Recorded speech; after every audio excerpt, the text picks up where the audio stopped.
Happy Sunday. I've got to get the... Do I have another? Oh, look. I have another lighter. Today is December 5th. It is the first Sunday of December. And it feels like it was last week sometimes that we started talking about faith. Right? We are now on our 12th of the 12 powers that Charles Fillmore wrote about. It baffles my mind that it is the 12th month of 2021. We have seen some interesting stuff in the past year, have we not? But we're gonna light this red candle right here today, because this red candle represents the faculty of life. The faculty of life. So we're all about lighting candles today. All month long. We'll be lighting candles all month long, because December is when we prepare for the coming of the light. Right? The coming of the light, the Christ presence in us. And so today we're gonna dive into this faculty of life and explore how that intersects and how that is part of our ability to live from that Christ of our being, right? Charles Fillmore actually referred to this power as life conserver, right? Life conserver. If you know conservation, I used to work in a museum. That's one of the other thousands of jobs that I had when I was running away from doing what I'm called to do.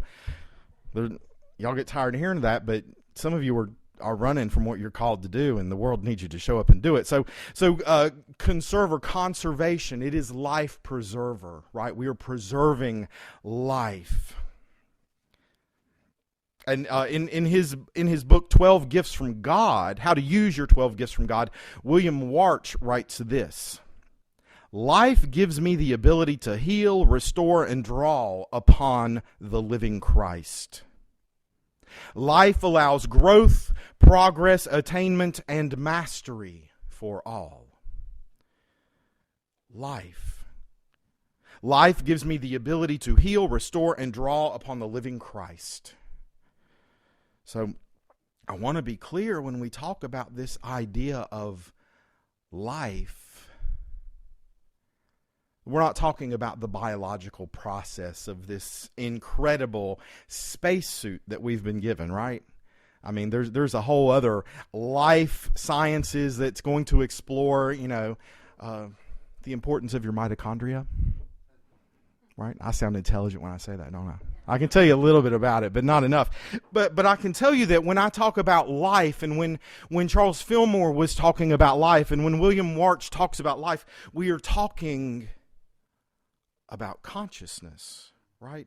My consciousness allows me the ability to heal, to restore, and to draw upon the living Christ of my being.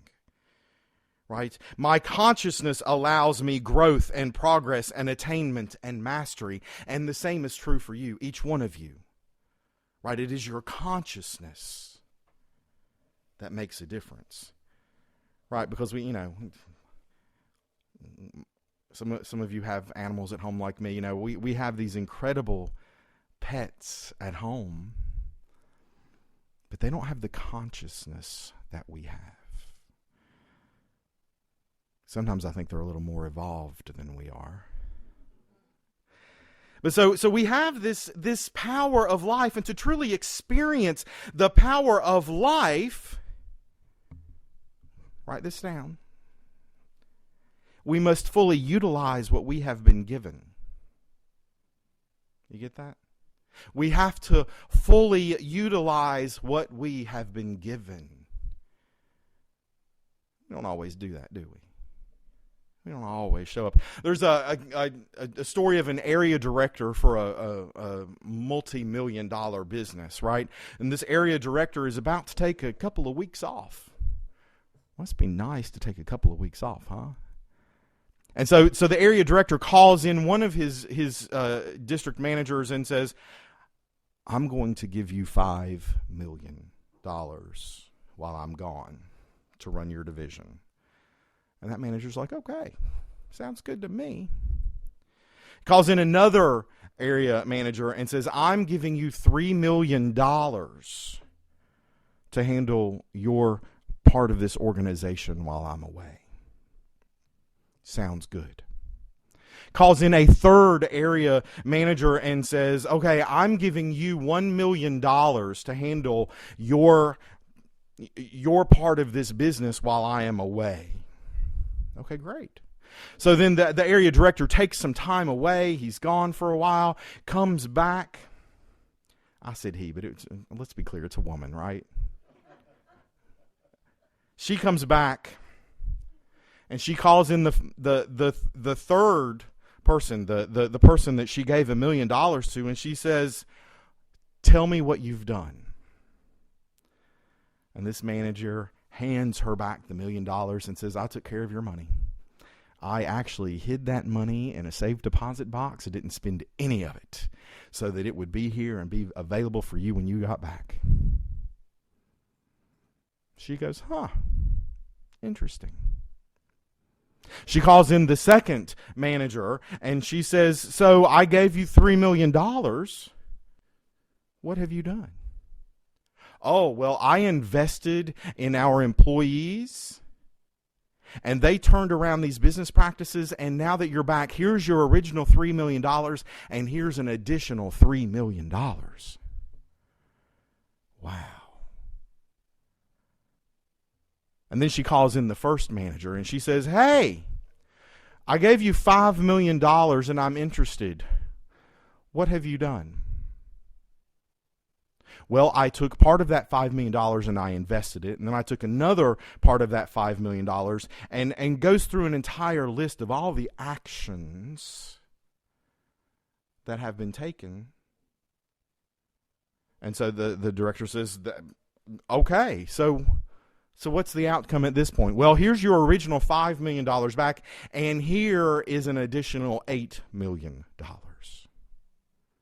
See, when we take what we have and we fully utilize it, we open ourselves up to receive our good, right?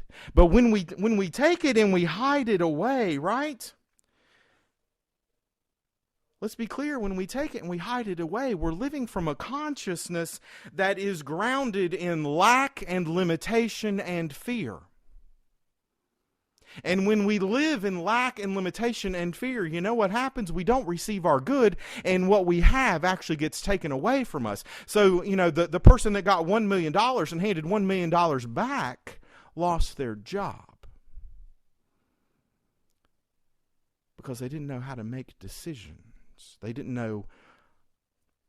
understand that sometimes risk is a part of life. Because the truth is if that area director had not gotten rid of that person, then that area director's manager might have gotten rid of them because you did not take care of business. And this person, while they didn't lose any money, they didn't know how to take a risk. See, we have to take a risk sometimes and show up with all that we have been given, right? We have to take a risk and show up with all that we have. So that metaphysically, that one person is in lack and limitation. And that person with $3 million, metaphysically, we know that 3 stands for mind, idea, expression, the Trinity of unity, where anything that is held in divine mind becomes a divine idea in our lives, and then we can bring forth an expression of that. And then the 5 brings forth an awareness of the consciousness of substance, right? This invisible experience of the divine that is always present. Right now you are swimming in a sea of God. Do you know that? Everything around us is the divine showing up in our lives. And when we come forth with this awareness of our consciousness and the power of our consciousness, we tap into we tap into our 12 powers, right? And we use these and we use these in right relationship, and we can bring forth our good. we can bring forth our good. Now, some of you are a little more savvy with parables than others, right? So, of course, what I've just told you is essentially the story of the 5 talents. If you remember the story of the 5 talents, it's a parable that Jesus used to illustrate how we have to show up and use what we have been given, right? In his book, Mind, the Master Power, a very well-renowned Unity minister named Charles Roth called these 5 talents the 5 assets. Right? We know, when we use our assets, when we invest our assets, we can grow our good, right? And so he said that these were 5 assets, and these 5 assets, when used wisely, reap rewards. So our 5 assets, we have the ability to think. Yes? We have the ability to believe. Right? We have the ability to imagine. And we have the ability to be grateful. And most importantly, we have the ability to be in direct contact with universal mind. We can be in direct contact with God, good, love, whatever name you want to call it. We get to be in direct contact with the Christ of our being. This is heavy stuff, right? This is how we change our life, right? Because if we want everything out here to change, we know that we have to change what's in here and what's in here, right? Nothing out there changes until we change the way we're thinking and the way we're believing, what we're feeling in our heart. And so our thinking calls forth some of our powers, right? It calls forth our wisdom, our understanding, our will, and our strength. It calls forth our power of renunciation, right?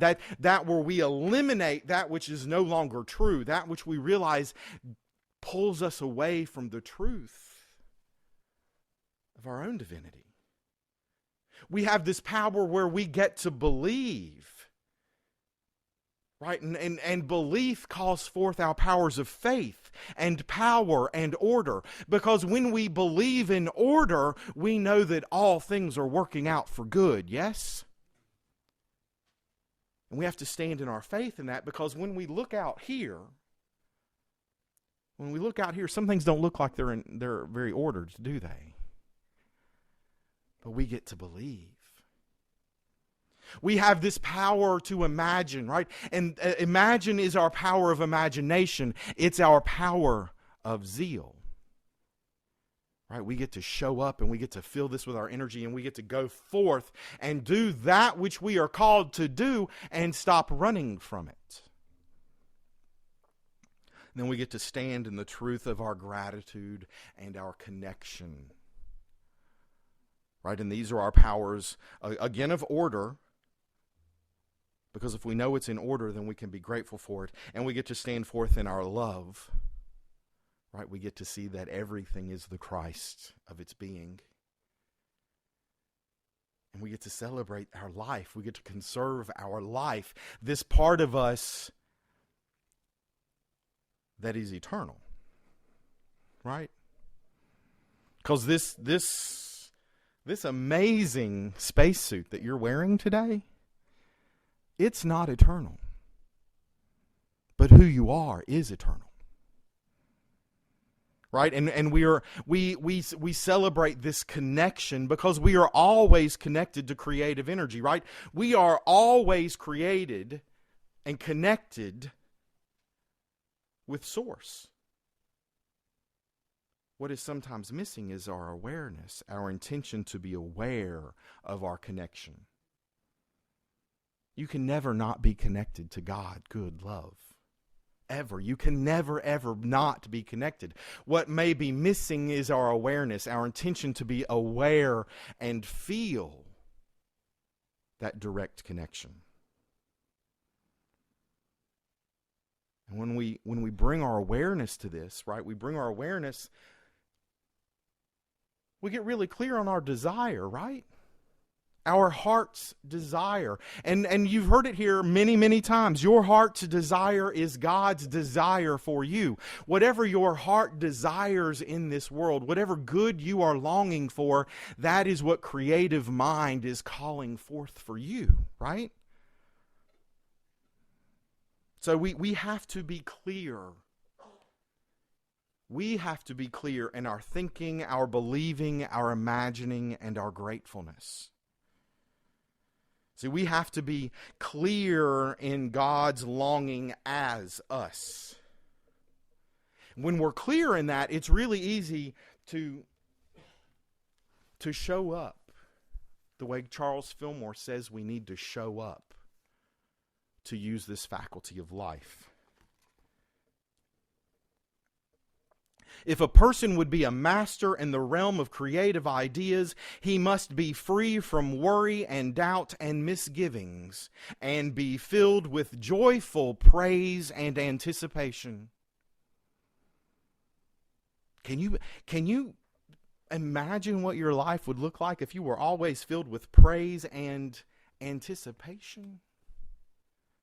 Praise and anticipation. I call anticipation grateful expectancy. That's something I picked up from Reverend Catherine years ago. Grateful expectancy, that where we use gratitude as a devotional practice, and we know the truth of who we are, and we praise all things. We praise our lives, we praise each other, we praise ourselves. Right? Because you can't praise the name of God and not praise everything. Because everything is this substance of creative energy showing up in the world. And so we get to praise everything. That doesn't mean we necessarily like the way everything is showing up. But if everything is the Christ, we have to love the Christ of its being. Right? Yes? Nod some heads, even online. Nod some heads.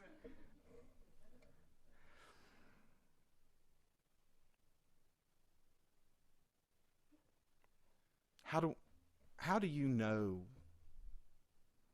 how to live? How do you know how to direct this and what is worthy of my praise? How can you answer what is worthy of my praise? I think that maybe it's important for us to get really clear on what our personal values are. Right? Because it's a practice. Praise is a practice. Because I just told you you've got to praise everything. Well, sometimes it's difficult to praise everything, right? Is it? Yeah. Okay. But so if we can praise that which is in alignment with what our values are, and what I value might not be what Steve values, right? Might not be what Brent values, because our values are different, because we are each an individualized eternal expression of the Christ showing up that wants to know itself as us. And we get to bring all this fun stuff into this playground to learn how to love. And so we have to get clear on our values. You know, today Curtis read about peace for us. In the unity movement, peace is a value. In unity, we value peace. And we see that by imagining a world that works for all. Right? Because if the world worked for everyone in the world, we would be at peace, right? So we imagine a world that works for all. And see, peace is necessary in me, and peace is necessary in you. It is an attribute that we have to embody as we prepare ourselves, right? At this time of year, we're preparing for the coming of the light. We celebrate the coming of the light. We celebrate the coming of the Christ in a child. Because that child became our way shower. That child shows us that light exists in us. Right? So we have to be clear on our values. Clear on our values. And I think peace is probably a value. If peace was not a value that you held dear, I don't think you would show up in a unity church. But we value peace. Our core values help us make decisions, right? Our core values help us make decisions. My core values are compassion, creativity, curiosity, connection, integrity, and life-enhancing adventure. And I like alliteration. So I use those core values when I make decisions about my life. I use those core values when I am considering what I want to imagine, what I want to believe, how I want to show up in the world. And see, core values are important as they lead us to discover our purpose in this world, our divine purpose in this world. And those of you that have been on this journey of the 4 spiritual laws of prosperity know that purpose, discovering and living from your divine purpose, is that 4th spiritual law. We are each called from the Christ of our being to show up and do certain things, to be certain ways in the world. And we need you to do that, right? We're calling you to come forth, right? Because you doing that, you doing what you are called to do in spirit, your heart's desire, by you doing that, you know what you're doing? You're helping make a world that works for all. We need you to show up so we can have peace on earth. So we can all celebrate the coming of the light.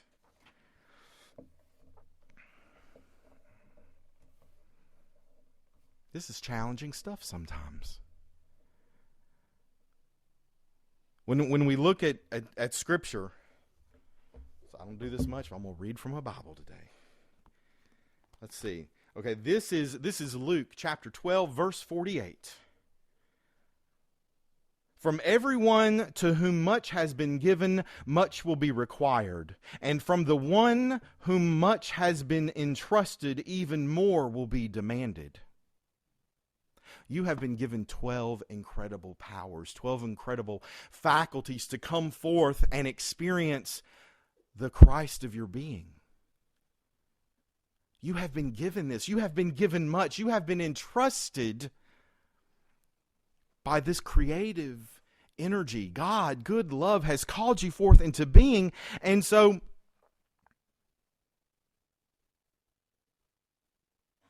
are you willing to show up? Are you willing to give it all? See, do you really want to receive your good? Do you want to receive all your good? This is a question. Do you want to receive all your good? Okay? So if you want God, good, love, universal mind to have complete faith in you and to show up, then you have to have complete faith in God, good, love. You have to completely show up for God, good, love. Right? It's at the level of consciousness, giving and receiving are the same thing. And so we are showing up in our consciousness. There two young boys are out playing on the playground, and one of them brought his little case. You've seen the Matchbox car cases. He brings his 2 or 3 cases, and he's got all his Matchbox cars out there. He is playing, and he is having fun. And another little kid shows up, and he's got this giant tote filled with little toy dinosaurs. Have you seen those little toy dinosaurs? And they're playing matchboxes and dinosaurs and having a great time. And the little boy with the dinosaur says, "Hey, I'll trade you all of my dinosaurs for all of your Matchbox cars." And the kid thinks about it, and he goes, "Okay." And so they trade. And so The little boy carries home his dinosaurs now, because now he has a whole bucket full of dinosaurs.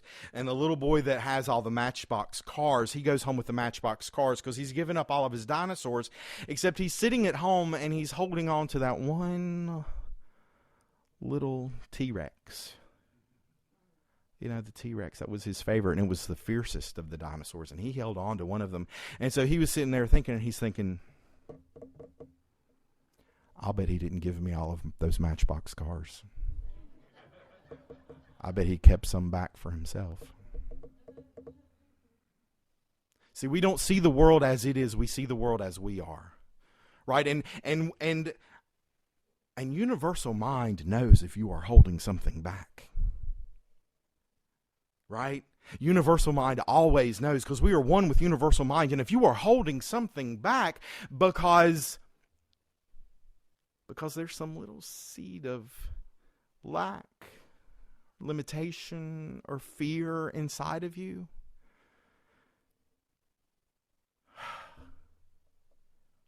life allows you to heal that.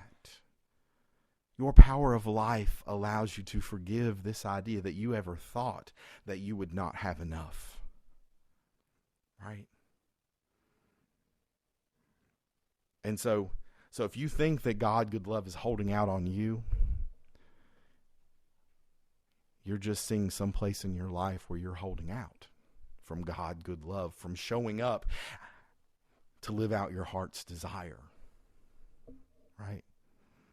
Now, I know that there are people that are listening today, or that will listen in the future, because, you know, this is online now, so it'll be around forever maybe. They're going, well, what if I've already done it? Right? I think I'm done now. Well, I can assure you that if your amazing spacesuit is still walking around in this playground, there is something yet for you to do. There is something yet for you to do to help bring about peace on earth. Yes? Can you buy that? And I don't know what it is. That's why I invite you to pray and meditate every week. Prayer and meditation, and being clear on the desire of the Christ of our being. Right? Living from those values that are in alignment with us, right? We have to use those and utilize what we have been given. The ability to think, the ability to believe, to imagine, to praise, and to await in grateful expectancy, and to commune with the God of our being. Right? We have to do that. We get to praise that connection, that presence, because you are an individualized, eternal expression of God, good, love. So show up. Get clear on your values and show up. I love you all. Thank you. And now, I want to invite everyone to, if it's comfortable, maybe close your eyes, have a deep breath, and I'm going to invite Dedry to come forward and start moving us into a heart-centered space.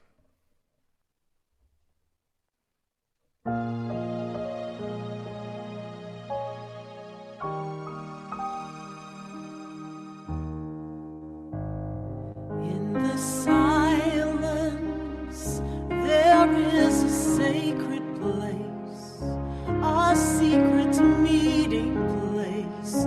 Love is there. In the silence, where every color blends and every rainbow ends, good is there. In the light, now you find that you know peace of mind. In the silence, your path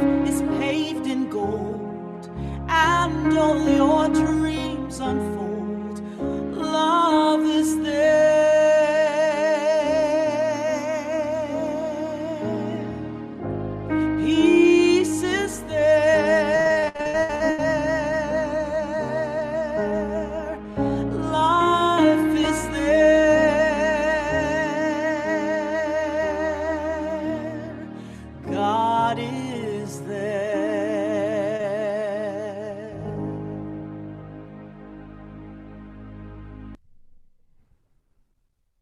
Become aware of your breathing.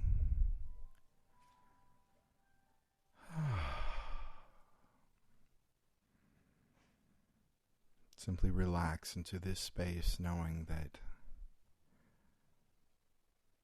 God is here. Good is here. Love is here in this moment, in this precious moment of now.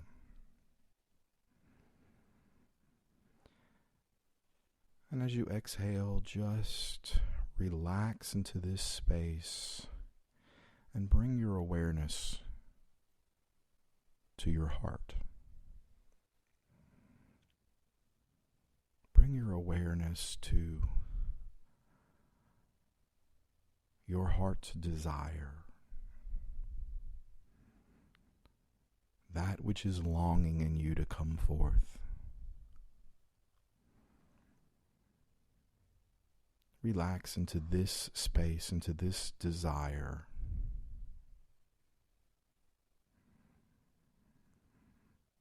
And offer up praise. From this still, quiet spot, simply say thank you. Say it out loud. Thank you. Thank you for this desire of my life, that I might come forth.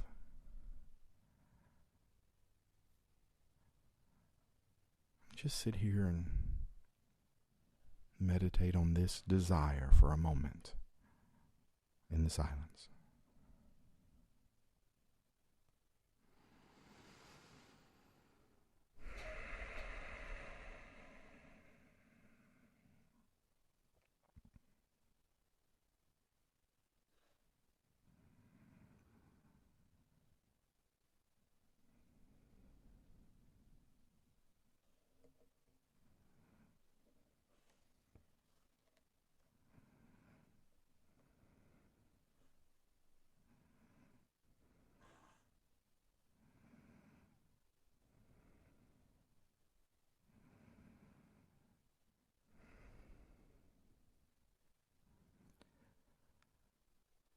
Life gives me the ability to heal, to restore,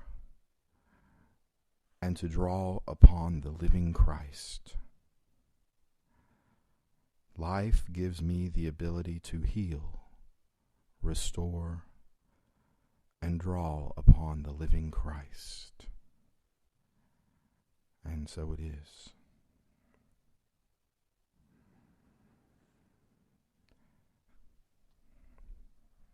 And now simply sit in the silence.